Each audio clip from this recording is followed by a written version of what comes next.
The biggest lessons I've learned in my life are here. Through different topics, I'm going to inspire and motivate you to reach your success and your dreams. I'm so grateful that you're here on Journey to Success. So let's enjoy my next episode together.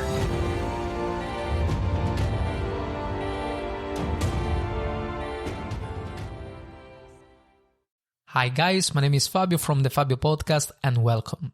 Today we're going to talk about this new speech and, it's not really new. We're talking about around 2014 from Jim Carrey. So he made this speech on Maharishi, at the Maharishi University of Management. And Jim Carrey is an actor, a person who I really admire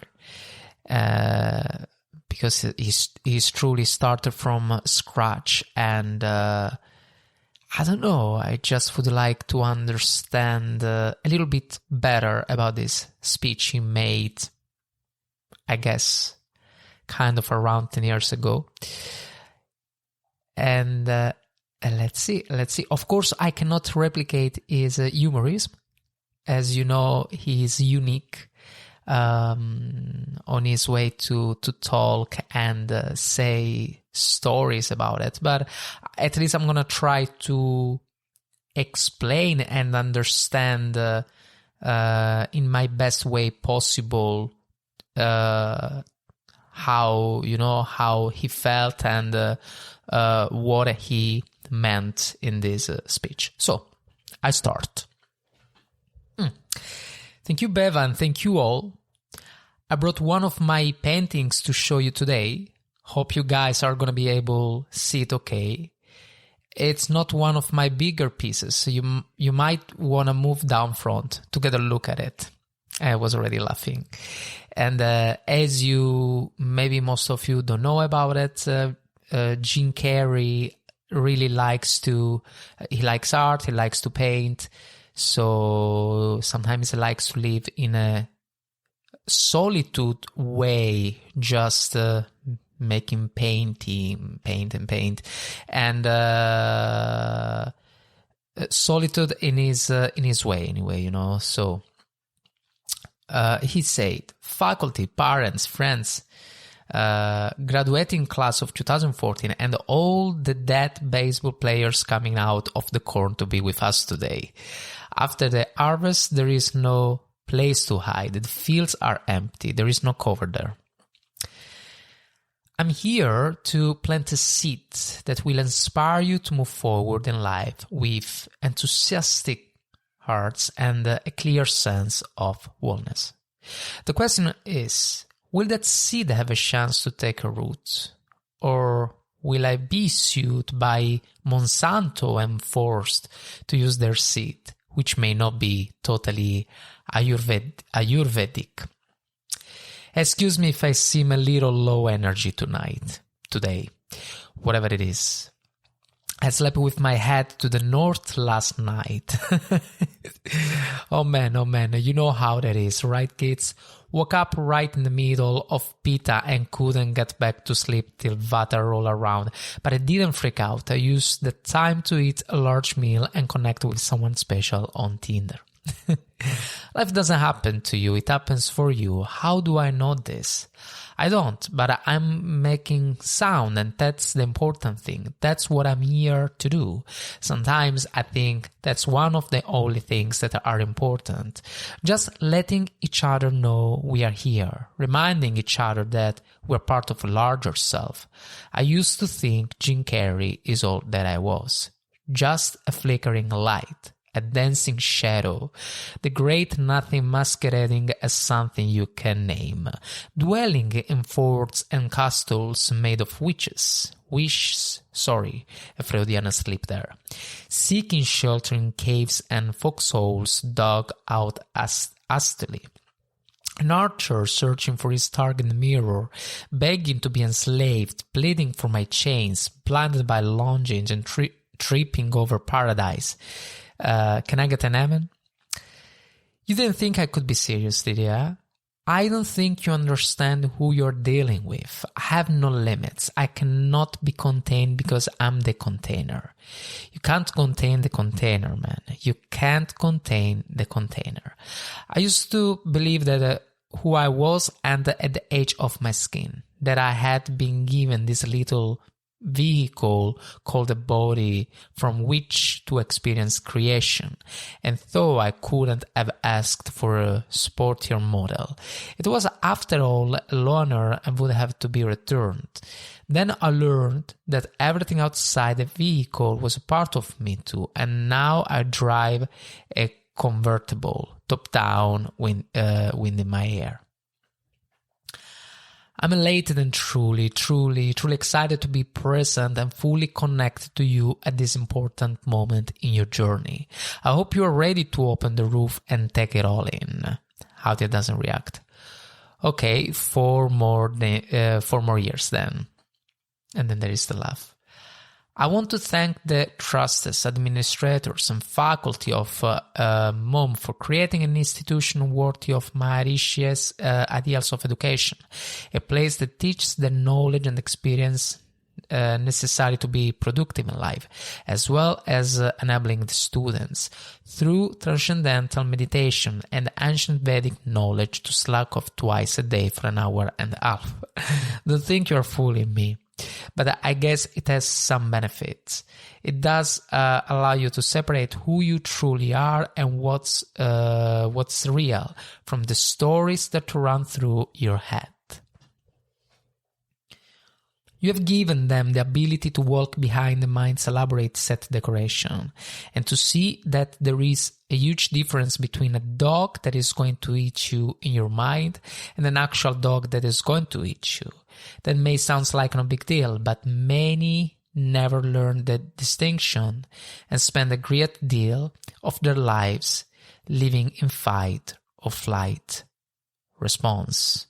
Here's starting ready, So guys, at the start, it was just joking and making jokes simply to make comfortable the people. Then he started to indirectly and softly go inside the brain of the people, right? And still in his comfort zone, still in his way to make joke and laugh. But here he made already a big distinction. So he'd said there is a huge difference between a dog that is going to eat you in your mind and an actual dog that's going to eat you. That may sound like no big deal, but many never learn the distinction and spend a great deal of their lives living in fight or flight response. So what he's trying to say here, even if evidently it was some laugh, is that most of the times we struggle in our life. We struggle thinking about what I do, or about what I should do, about what I'm doing right now, and what I think it should be good for my path. So this is great distinction. It's still so beautiful that in this speech he tried to joke about it, but it was actually going very into. I like to acknowledge all you wonderful parents. Way to go for the fantastic job you've done, for your tireless dedication, your love, your support, and most of all, for the attention you pay to your children. I would say, beware the unloved, because they will eventually hurt themselves or me. But when I look at this group here today, I feel really safe. I do. I'm just going to say it. My room is not locked. No doubt some of you will turn out to be crooks. But white collar stuff, Wall Street, the type of thing. Crimes committed by people with self-esteem. Stuff apart and can still be proud of in a weird way.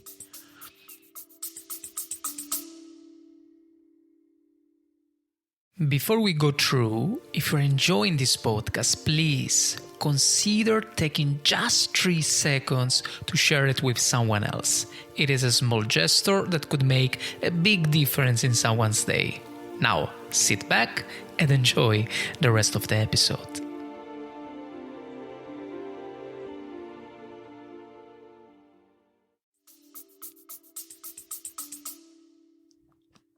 Also here he mentioned the family, the parents of the people who are supporting their children, maybe too much. So phrases like "I have a say, beware the unloved," because they will eventually hurt themselves. And phrases like "stuff a parent can still be proud of in a weird way," So these phrases are so important. There is so much meaning behind, right? How much a father or a mother can be proud of us in a weird way, but it's maybe it's not what the child wants, maybe he wants something else. And just another small note, he was very smart because he didn't say this directly, so he didn't offend no one. And but how can I say, he says something about to people who were very sensitive about what he was saying, but maybe some of them, for sure most of the parents, didn't catch what he meant. That's how I'm reading. Maybe one day Jim Carrey is gonna call me or text me, is gonna say, "No man, listen, it was just like a joke or something," or maybe no. So, and to the graduating class of 2017 -3, you didn't let me finish. Congratulations. Yes, give yourself a round of applause, please. You are the vanguard of knowledge and consciousness, and you wave in a vast ocean of possibilities. On the other side of that door, there is a world starving for new leadership, new ideas. I've been out there for 30 years. She's a wild cat. Oh, she rub up against your leg and purr until you pick her up and start petting her. And out of nowhere, she'll swat you in the face. Sure, it's rough sometimes, but that's okay, because they got soft serve ice cream with sprinkles. I guess that's what I'm really here to say. Sometimes it's okay to eat your feelings.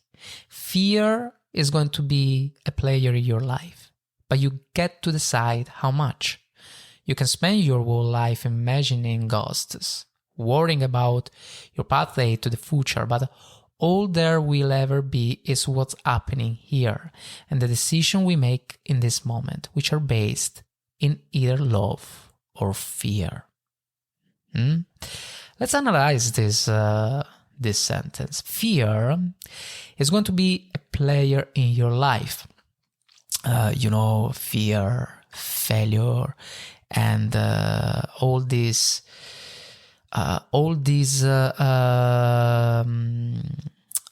thoughtful and weird situation that can catch our brain sometimes, right? And our spirit can have a big play in our life. But then you say you have to decide how much. So you have to decide how much fear you can you can have in your life. You can spend your whole life imagining ghosts. So, you can just think about your dreams and dreams that you will never achieve because you have too much fear to go through, worrying about your pathway to the future. But the older we'll ever be is what's happening here, and the decisions we make in this moment, which are based in either love or fear. Guys, this phrase is so powerful. So the fact that we are here, the fact that we are here in this moment, right, is based in either love or fear. Okay, love of for me is still related to the parents, yeah, to the parents and more. There is so much more here. So which are based in either love, so it can be love to the parents, or fear to the parents, but can also be love of yourself and fear of yourself. You know, maybe in all your life you have been so much good in school, let's say in math, and but at the same time you have another passion, okay, but you love so much about what you do, but at the same time you have a fear about the fact that if you leave what you're comfortable right now, maybe you are gonna choose something that perhaps is gonna make you happy, but hey, you are good in math, you know, and maybe it's where you're supposed to be. So much meaning here, and it doesn't say directly, it's all behind. It's so intimate, you know, it's so nice. So many of us choose our path out of fear, disguised as practicality. What we really want seems impossibly out of reach and ridiculous to expect, so we never dare to ask the universe for it. Exactly. I'm the proof that you can ask the universe for it, please. And if it doesn't happen for you right away, it's only because the universe is so busy fulfilling my order. It's party sides. My father could have been a great comedian, but he didn't believe that was possible for him, and so he made a conservative choice. Instead, he got a safe job as an accountant, and when I was 12 years old, he was let go from that safe job, and our family had to do whatever we could to survive. And here is where, you know, which are based in either love or fear. So the father loved to, in this case, the father loved to maybe to be a comedian, right? But he had fear to go through and realize his dream, so he decided for something else. I learned many great lessons from my father, not the least of which was that you can fail at what you don't want, so you might as well take a chance on doing what you love. That's not the only thing he taught me, though. I watched the effect my father's love and humor had on the world around me, and I thought, that's something to do, that's something worth my time. Also that's something to do, that's something worth my time, and you always have to find something that worth your time, you know. It's too much easy to say, yeah, I want to become an actor because I can make money from it. Yeah, maybe this kind of thought can lead you for a while, but after a while, I mean, you need to do something that makes you happy, and only in this way you can make your time worth. Otherwise, let's say that you decide something only to make money, then you don't realize that achievement, that goal, and you give up. Then you have the feeling that all the time you spent wasn't worth. You know what I mean? If you actually do something that you like it doesn't matter when you achieve the goal. I don't want to say if you achieve it, yes or not, all right? Let's say that you give up, of course, you don't achieve it. But the point is that the time was worth, okay? It wasn't long before I started acting up. People would come over to my house and they would be greeted by a 7-year-old throwing himself down a large flight of stairs. They would say, "What happened?" And I would say, "I don't know, let's check the replay." And I would go back to the top of the stairs and come back down in slow motion. Jim reenacts coming down the stairs in slow motion. It was a very strange household. My father used to brag that I wasn't ham. I was the wall pick, and he treated my talent as if it was his second chance. When I was about 28, after a decade as a professional comedian, I realized one night in LA the purpose of my life had always been to free people from concern, like my dad. When I realized this, I adopted my new devotion, the Church of Freedom from Concern, the Church of FFC, and I dedicated myself to that ministry. What's yours? How will you serve the world? What do they need that your talent can provide? That's all you have to figure out. As someone who has done what you're about to go do, I can tell you from my experience, the effect you have on others is the most valuable currency there is. And beautiful. And he said something very nice here, something that I would like to repeat. I can tell you from experience, the effect you have on others is the most valuable currency there is. Because what really important in this world is how much value you can give to your, to the person in front of you. Okay, if you give value enough, so then you spend your time in a valuable way. Everything you gain in life will rot and fall apart, and all that will be left of you is what was in your heart. My choosing to free people from concern got me to the top of a mountain. Look where I am, look what I get to do everywhere I go, and I'm going to get emotional because when I tap into this, it really is extraordinary to me.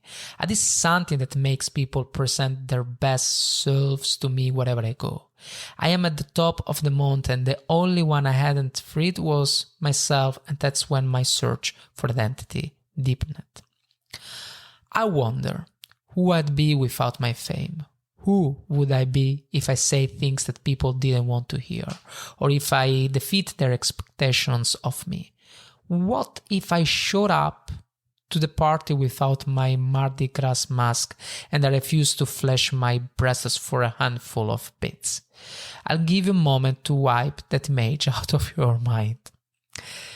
But you guys are way ahead of the game. You already know who you are, and that peace that we're after lies somewhere beyond the personality, beyond the perception of others, beyond invention, discuss, even beyond the effort itself. You can enjoy the game, fight the wars, play with form all you want. But to find real peace, you have to let the armor fall. You need to acceptance can make you invisible in this world. Don't let anything stand in the way of the light that shines through this form. Risk being seen in all of your glory. A sheet drops and reveals Jim's painting. Applause. And then he said, the painting, it's not big enough. This painting is big for a reason. This painting is called high visibility. It's about picking up the light of daring to be seen. Here's the trick part. Everyone is attracted to the light. The party host up in the corner refers to the painting, who thinks in cautiousness this bliss and is always offering a drink from the bottle that empty you.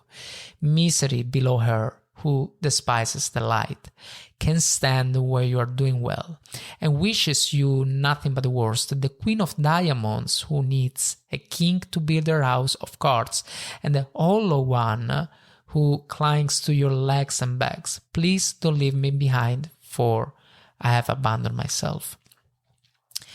Even those who are closest to you and most in love with you, the people you love most in the world, can find clarity confronting at times. This painting took me thousands of hours to complete, and thank you, because people are applauding him. Yes, thousands of hours I'll never get back. I'll never get them back. I worked on this for so long, for weeks and weeks, like a madman alone on a scaffolding. And when I was finished, one of my friends said this would be a cool black light painting. So I started over. All the lights go off in the dome and the painting is showered with black light. Whoa, welcome to Burning Man. Applause. Some pretty crazy characters, right? Better up there than in here. Points to head. Painting is one of the ways I free myself from concern, a way to stop the world through total mental, spiritual, and physical involvement. But even if with that comes a feeling of divine dissatisfaction, because ultimately we're not the avatars we create, we're not the pictures on the film stock, we're the light that shines through it. All else is just smoke and mirrors, distracting but not truly compelling. I have often said that I wished people could realize all their dreams of wealth and fame so they could see that it's not where you'll find your sense of completion. Like many of you, I was concerned about going out in the world and doing something bigger than myself, until someone smarter than myself made me realize there is nothing bigger than myself. People here are laughing, guys, but he says something beautiful. He say, like many of you, I was concerned about going out in the world and doing something bigger than myself, until someone smarter than myself made me realize that there is nothing bigger than myself. Until someone smarter than myself made me realize that there is nothing bigger than myself. So the point here is that there is nothing bigger than ourselves. You know, if someone make you realize, this is so smart. If someone make you realize that someone is smarter than himself, but at the same time he make you realize to Jim that there's nothing bigger than himself. So it means that generally there is nothing bigger than ourselves. And that's the reason why you have to go through. Maybe sometimes we feel too much small, you know, to the world, to the people around us. But we have so much value. We have just to show to ourselves that we have this value, and we have to believe that we have it. And show to the people around us in a way that we can impact their life in the best way possible through our skills and our way to, you know, to lead them for something that maybe, you know, can be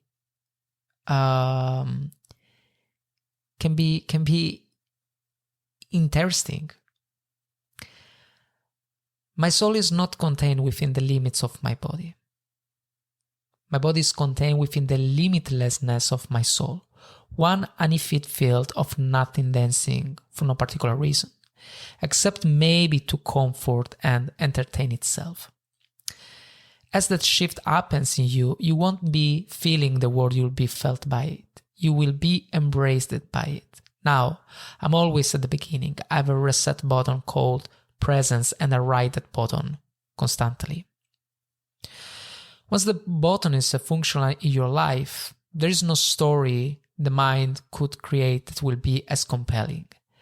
The imagination is always manufacturing scenarios, both good and bad. And the ego tries to keep you trapped in the multiples of the mind. Our eyes are not only viewers, but are also projectors that are running a second story over the picture we see in front of us all the time. Fear is writing the script, and the working title is I'll never be enough.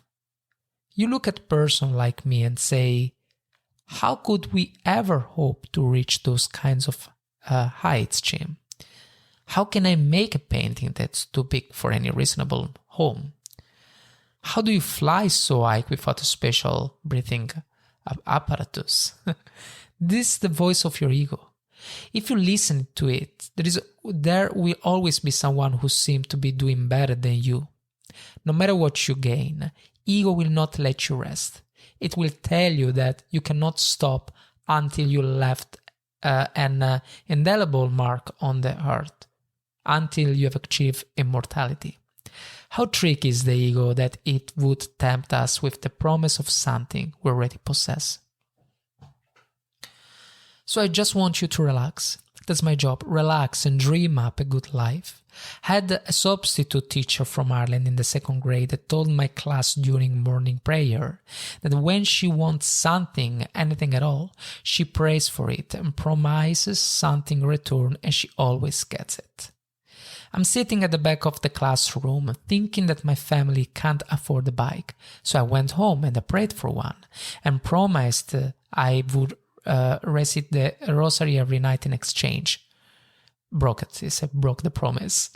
2 weeks later, I got home from school to find a brand new Mustang bike with a banana seat and easy rider handlebars. From full to cool, my family informed me that I had won the bike in a raffle that a friend of mine had entered my name in without my knowledge. The type of thing that has been happening ever since. And as far as I can tell, it's just about letting the universe know what you want and working toward it while letting go of how it might come to pass. Of course, law of attraction. Your job is not to figure out how it's going to happen for you, but to open the door in your head, and when the doors open in real life, just walk through it. Don't worry if you miss your cue. There will always be another door opening. They keep opening. That's truly the law of attraction philosophy.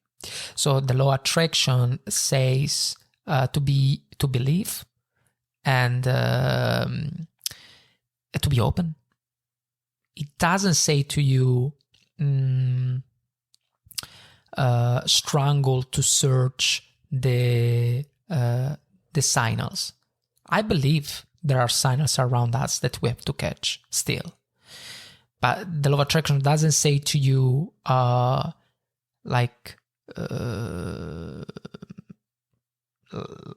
struggle to search a way to work from home because that's what you want. No, say to you, believe it.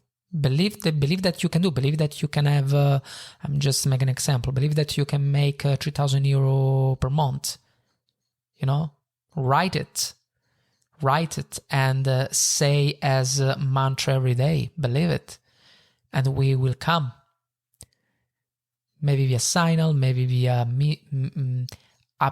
apparently via a mistake, like happened to Jim with the bike. Okay. And when I say, he said, life doesn't happen to you, it happens for you. I really don't know if that's true. I'm just making a conscious choice to perceive challenges as something beneficial so that I can deal with them in the most productive way. You'll come up with your own style. That's part of the fun. Oh, and why not take a chance of faith as well? Take a chance on faith. No religion, but faith. Not hope, but faith. I don't believe in hope. Hope is better. Hope walks through the fire. Faith leaps over it. You are ready and able to do beautiful things in this world, and after you walk through those doors today, you will only ever have two choices: love or fear. Choose love and don't ever let fear turn you against your playful heart. Thank you. Jai Gurudev, I'm so honored. Thank you. Beautiful. So the distinction between love and fear, right? Maybe, when I was reading the first part that is said, I'm gonna look for you guys so you know what I mean. Yeah, when you say, but all there, I would like to understand better here, but all there will ever be is what's happening here and the decisions we make in this moment, which are based in either love or fear. Okay, who knows, maybe the example of the mathematician wasn't good, because then I read all the story. So that what it meant is that simply try to do what you love, right? Because if you don't do what you love, then it means then the fear was around you to stop that love. I tell you something now. I liked to be a singer. I like to be a singer. There was a moment in my life I liked to be an actor. And I don't know, I really want to go through. But I don't know, I had fear. I don't know, maybe because I wasn't good enough. Maybe it wasn't not even that. Let's say that maybe it was my environment, My environment catch me not in a very positive way for my journey at that time, because right now I'm happy where I am. But if I think about that time, there was the fear around me that was looking me at the end. He catch me. Maybe the fear to disappoint my family. Maybe the fear that was a dream of a child. But I mean, even if it was a dream of a child, it was my dream. It is my dream, because let's be honest, I can still become a singer if I want. I can still become an actor if I want. You know what I mean? There is always time. You are alive. You are here. You are here. You are alive, and you can achieve so many good things in your life. You can dream and you can achieve it. It's never late. And this is something that my fiancé taught me a couple of years ago, 2-3 years ago. When I used to say to her, yeah, well, I could be. She said, no, you always have time. You always have time. 20, 30, 40, 50. It's just a number. You can achieve whatever you want. You can start tomorrow to do, still talking about the acting and sing way. You can start tomorrow, or I can start tomorrow to do some, some acting class. If I really want that, if I know that it's worth my time, why not? I'm doing this for you, this podcast, and for us, for me, for everyone, because I want the people to understand that if you love something, you have to go through, you have to realize your dream. And what Jim Carrey said here, it's totally right. There are two options here. Love, so achieve something because you are loving it. But if you don't do, exactly the moment that you don't do, it's because you have a fear from it that you can not do for so many reasons, Why? You are here. You are here, you love something, and remember that failure, it's part of the process, and remember how to stand up when you fell in a very proud way.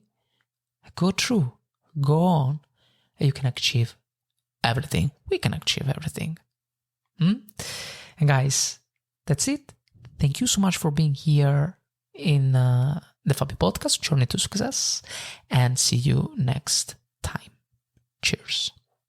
Here we are. Congratulations. You just finished my entire episode. So, the only thing I ask is to take a moment to give Journey to Success a rating. By the way, thank you so much for being here on Journey to Success. I'm very grateful. Thank you and see you next time.